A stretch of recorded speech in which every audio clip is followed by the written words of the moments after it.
Welcome to our Jam It Up June.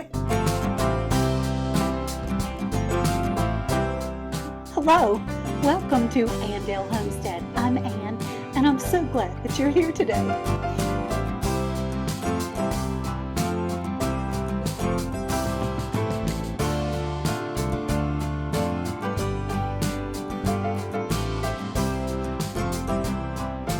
Thank you so much for coming. Welcome to our Jam It Up June. This collaboration is sponsored by Kettle Kitchen and has some amazing channels.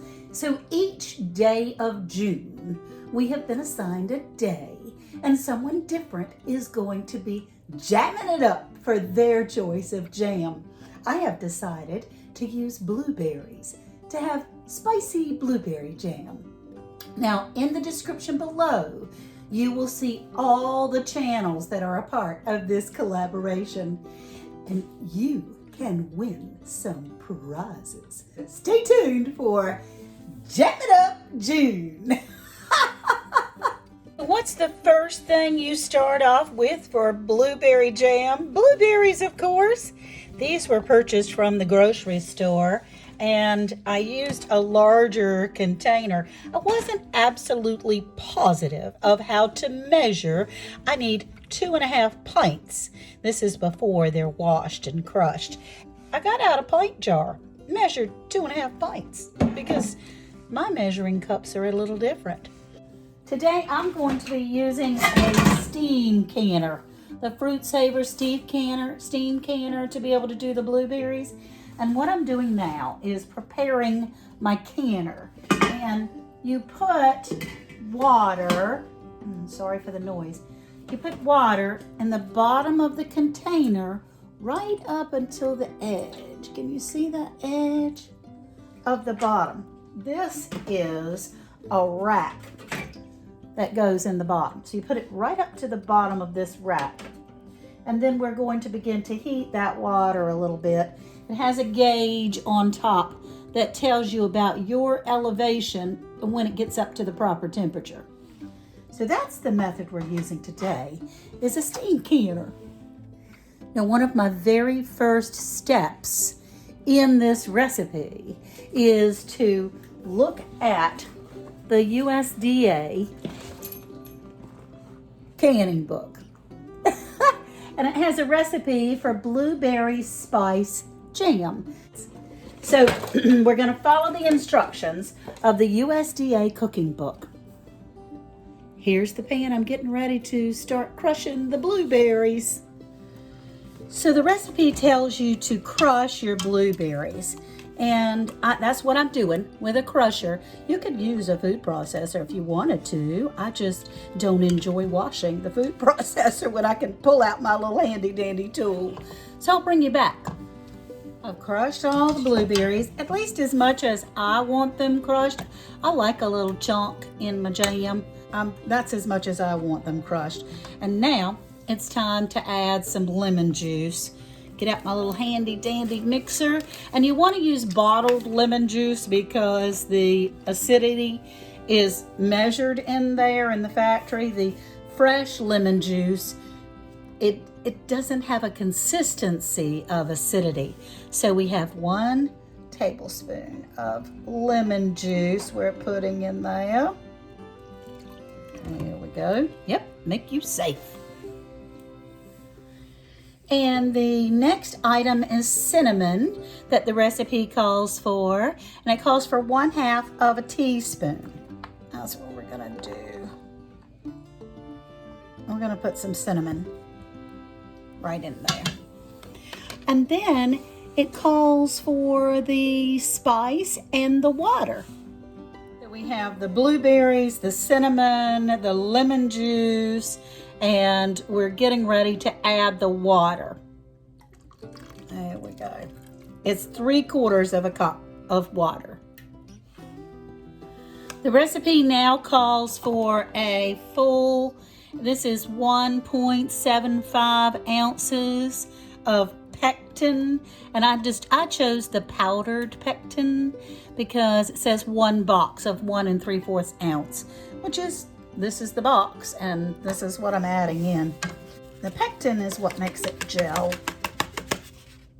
Yep, that's that. Now we are to stir in the pectin and bring it to a full boil, a full rolling boil over high heat, stirring frequently. I'll bring it back when it's rolling boil. Just for a little bit, I'm gonna use a whisk just to make sure. It's kind of like when you're making gravy or doing things like that. You want all that cornstarch in your gravy and so forth to not have any lumps. And it's the same thing for this, just to get it stirred up well, and then I'll let it do its rolling boil thing. After that, we're gonna add a ton of sugar, y'all. We have the rolling boil now. Can you see? Well, you couldn't see that too good, but it is a rolling boil, and it's on high heat. It tells me now to add the sugar. There are 5.5 cups of sugar, y'all. 5.5 cups. Woo! That's gonna be good on some toast and good over some pancakes. And that was 4 cups. And here's another 1.5 cups. You want to make sure that all your sugar melts.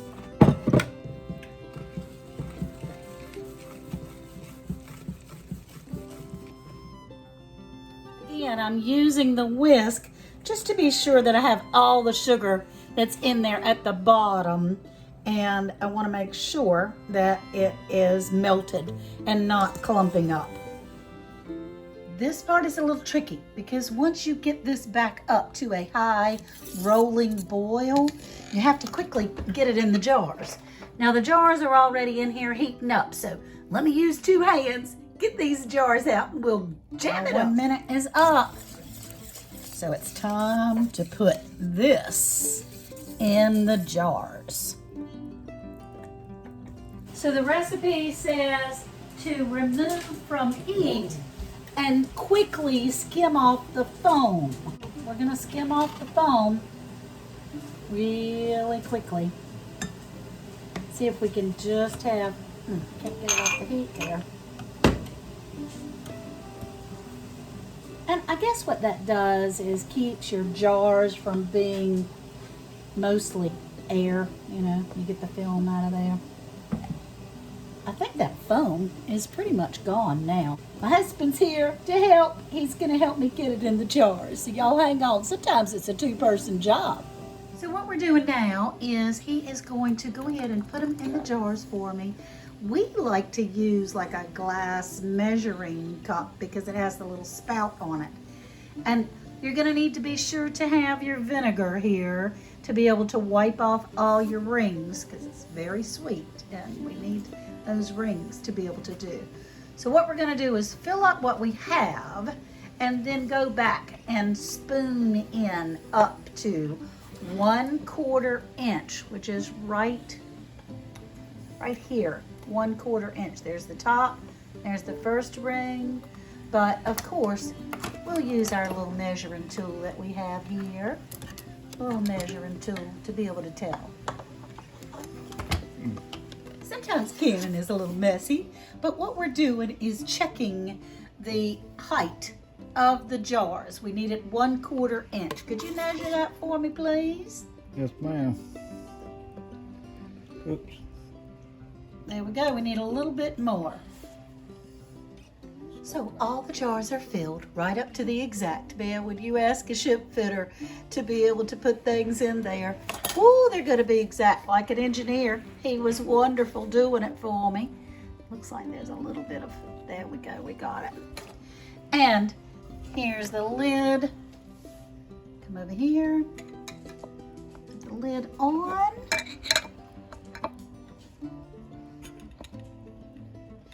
And we're going to put the ring on. And the ring will be finger tight. And I'll show you how we put it inside the steam keener that's already steaming. it's ready to go. So now we've had our steam canner warming up. If you can see the little dial, when it's in the green is when it's good for me. I am going to quickly take the lid off of the steamer and get these jars in there as quickly as I can without losing as much heat as I can. Sorry about all the rigmarole.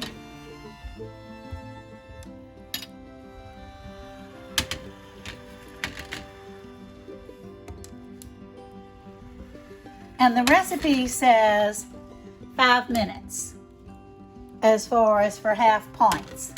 That's what we're going to do. We're going to get it back up to temperature. Try not to let your jars touch. But we're going to get it back up to temperature and then steam can it. It would be the same as water bath for 5 minutes. I had enough for another couple of 2 jars, so we've added them all in this steam canner, which is so easy when you're water bathing because it uses just a tiny bit of water. So what we're going to do now is put the lid back on. There we go. Put the lid on the steam canner. We're going to let it get back up to temperature because this little red line right here needs to get over in the green section, and then time it for 5 minutes. Okay, it's up to temperature now, so I'm gonna turn it down. You can tell because this canner does begin to sing. It has some vent holes, and you know, we that cook and can learn to listen to our pots and pans. So I'm gonna turn it down just a little bit. I think that's going to be the sweet spot. We'll put a timer on for 5 minutes, then I'll bring you back. It's been 5 minutes. What we're going to do now is turn the canner off and let it sit for another 5 minutes, and I'll show you pulling the jars out. It's been another 5 minutes. Let's take the lid off. Woo-hoo-hoo. I know that blueberry jam is going to be delicious. So thank you so much for coming along on my journey of jamming up June with Tony from Kettle Kitchen. I have really enjoyed it. This is the blueberry jam and they're pinging away. In fact, they've all sealed. You guys take care. Check out all these canning channels. You can win some fabulous prizes. I'll share Tony from Kettle Kitchen's link in the description, along with links to all of the channels. If you comment on every one of them, guess what? You have a better chance. Thank you. I appreciate it. I got blueberry all over my daggone kitchen, y'all, but it was fun and it's gonna be delicious. Thank you.